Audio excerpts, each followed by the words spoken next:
going on, people? Welcome to the LV Live show, or shall I say the LV Live rant. Please hit that like, share, subscribe button. Also, too, please keep a lookout for my Blue Steel show coming out during the weeks with me and my boy Jeff discussing all the updated stuff in sports. All right, so let's get straight into it. The aftermath is what we're going to call it. The aftermath of Clay Helton being fired or let go, as you want to view it, however you want to, from USC. Now, the biggest question, who's going to be the coach? As you all know, the interim coach is Dante Williams, big-time recruiter for USC. So that should be super, super exciting.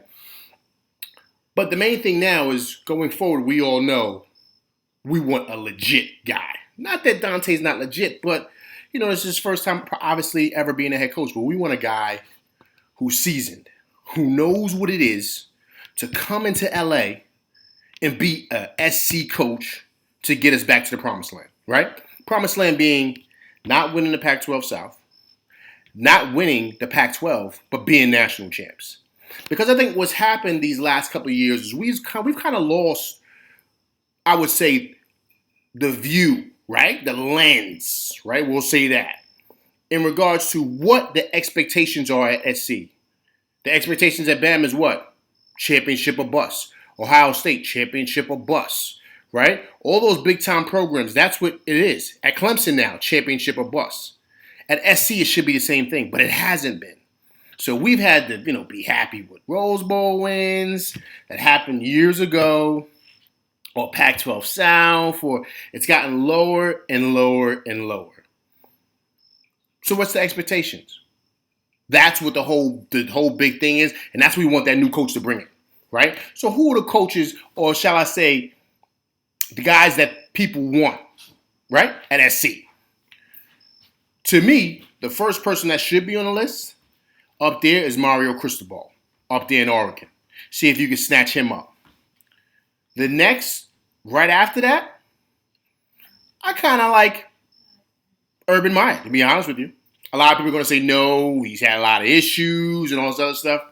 There's nobody that wins better in college football than Urban Meyer. The only one better is Nick Saban, but right after that, Urban Meyer. That's who I would like. But who I think is a sleeper, I'm not even going to talk about like people like Luke Fickell out there in Cincinnati. I'm not going to do that. He because he has connections to Mike Bohn, I'm not even going to bring him up. LA is not going to work for him. It's just not. He's a small city coach. It's not going to work. Who I would love, right? Me, personally. I love Eric Bieniemy. Yeah, I know people are going to say Eric Bieniemy. Eric B. Who? Eric Bieniemy. Leading rusher, 1990s Colorado Buffaloes team. Do you remember him? He's now offensive coordinator, if I'm correct, at Kansas City. Putting up big numbers with Patrick Mahomes. That Eric Bieniemy. Oh, I'm sorry. Who also happens to be an LA guy. Wow, look at that. Check that out. So see how that works? Perfect. And what he could do is he could bring in his own staff, but here's the big key. You got to keep Dante Williams. You got to keep Dante Williams for recruiting and for clout and all that stuff. He's going to be able to get all the talent you need. If Eric Bieniemy can put his system in that he has over there at Kansas City and bring it to LA, whoo! Light show, and we will be back. Trust me, we will be back. The Pete Carroll days will be back. I promise you that. If you allow Eric Bieniemy to do what he can to pretty much bring everything back to prominence. Now, what's the big statement going to be? He's never been a head coach. I know, he's never been a head coach. But everybody needs an opportunity. And he's been up for a lot of head coaching jobs in the pros. A lot of people know that. He's a great mind, well-respected in the NFL. Bring him to college. And bring that same NFL mentality to college.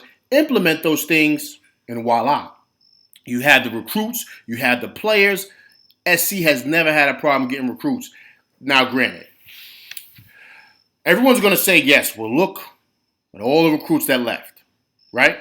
Kayvon Thibodeau, up there in Oregon. Justin Flo, up there in Oregon.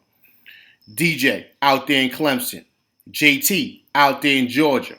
Of course, Bryce Young out there in Alabama. C.J. Stroud out there in Ohio State. The list goes on and on. I get it. I get it. But if you bring in new blood and a new person who understands the importance of putting that wall around Southern California, and the most important thing is SC starts to win again and bring the championships back and bring those Heisman Trophy winners back. And then, of course, with them taking over the whole, with them releasing that whole Reggie Bush thing, and now he's able to come back to the Coliseum. Please, that's all you need. That's all you need. Everything is right there. So now you won't have the players like DJ leaving. You won't have the players like Kayvon Thibodeau leaving or Justin Flo. Then everything will be right back. Like I told you before in the last video, all you got to do is go outside your door and snap your fingers. You're getting a 5-star. That's what it is. You keep all those modern day kids home, those St. John Bosco kids home, Colonial Centennial, Servite, list goes on and on. Keep all those kids home. And I guarantee you, the Trojans will be back at prominence and be back at the top of the college football world. You just have to bring in the right guys to put that wall around Southern California. As everybody knows, the lifeblood of a program is recruiting. I'm going to say it again. The lifeblood of the program is recruiting, and nothing is easier than recruiting at USC in Southern California. All right, so there you go. That's my rant for tonight. So listen, people, please continue to hit that like, share, subscribe button. Also, too, please keep a lookout for me and my boy Jeff's Blue Steel Show coming out every week. All right? Appreciate y'all. Everybody have a good night. Oh, yeah. Fight on, baby.